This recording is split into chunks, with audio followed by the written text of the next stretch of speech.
All right, so welcome back to Listen to the Rumors or Profit from the Truth, a series designed to help agents make good decisions for themselves and their careers. Thanks again for joining us. I'm Dave Batty, and I have two wonderful guests today. We're going to be talking, topic 2 has to do with the company you keep. This is about your environment, this is about your peers, and how that plays into your performance. So I'd like to welcome my two guests, Andrea Jacobs and Anne-Marie Kerezsi. Thank you both for joining me. Yeah, thank you. We're excited. Andrea, since you're closest to me, why don't we go ahead and start with you. So tell us a little bit of how long have you been in real estate for? Okay, so I have been in the industry for a little over 8 years now. Wow, good for you. And tell me a little bit about the roles that you've served and your experience in real estate now. Yeah, so I originally started off by getting my real estate license and joining Keller Williams Exton. And at that time, I was still looking for a full-time position. And the opportunity presented itself to me to become the Director of Operations and Finances of the Devon Wayne office. That's awesome. Well, thank you so much for joining me. Yeah. Appreciate that.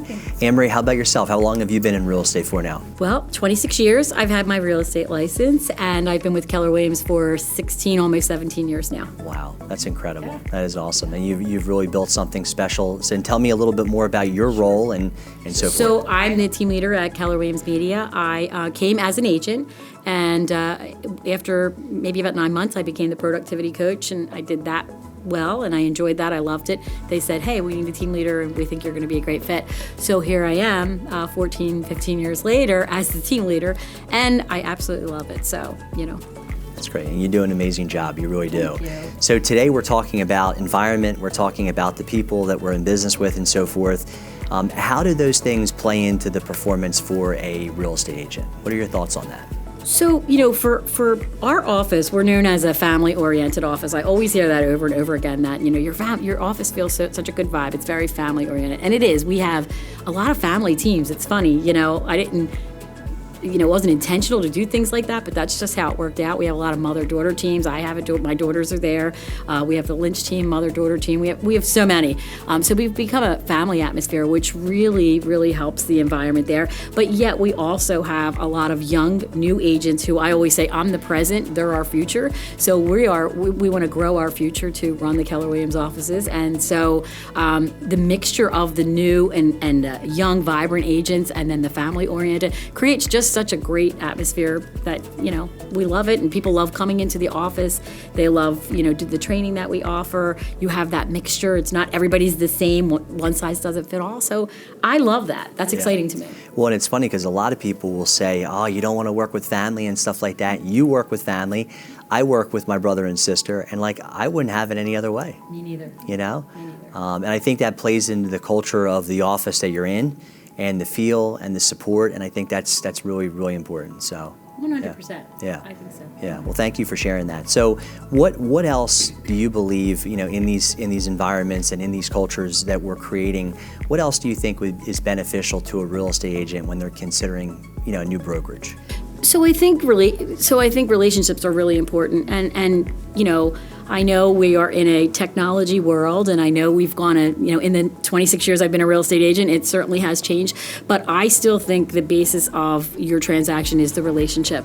And, relationships to me are person to person, having that, being able to smile at somebody. And so we do a lot of that in our office. And so how we practice in our office is how we practice out there. So we talk about relationships and how important they are. So I feel that that's, one of the things that we pride ourselves on is those relationships. And they are, as I get older, I start to realize that the relationships are everything, and I think a lot of people will downplay those relationships and how valuable they are. And yet that really does make or break us in this business. So I'm really, really glad that you brought that up. Yeah. I'm always talking about, we don't want to be transactional, we want to be relational. And that's important. And so that's what we focus on. Yeah, and really, when you think about it, real estate is a community local business that's built on relationships. For years, there were all these conversations around this company or that company coming in to replace the role of the real estate agents, and yet they can't ever replicate the kind of care and concern that someone would take with that personal relationship. Would you agree with that? Oh, 100%. Yeah. So, a lot of what I've observed over the years too is that the people that you get into business with, it's about their mindset it's about their approach, it's about how they treat one another. And that's definitely something that I think comes out over time. So, Andrea, let me go ahead and shift for you for a little bit, because you really get a chance to develop the office culture, and you've seen this at different brokerages and in different ways. So obviously we believe in a value-based model, right? Pouring into people, pouring into the environment. And how do you believe, when you're making investments in people and you're making investments in resources for the office to serve the agents, how does that show up? So I think a lot of people underestimate what goes into running a brokerage or an office. There's a lot of stuff in the back end that really takes time to put together to provide for your agents. So we always talk about servicing your people. The agents service their clients. The market centers and the brokerages service the agents. So the agents are essentially our clients. So a lot goes into it. And on the day-to-day, we're interacting with our people, we're putting on trainings for our people. One of the biggest things with having a team that works together is that we can leverage each other. So we have people specific in different roles for what their strengths are.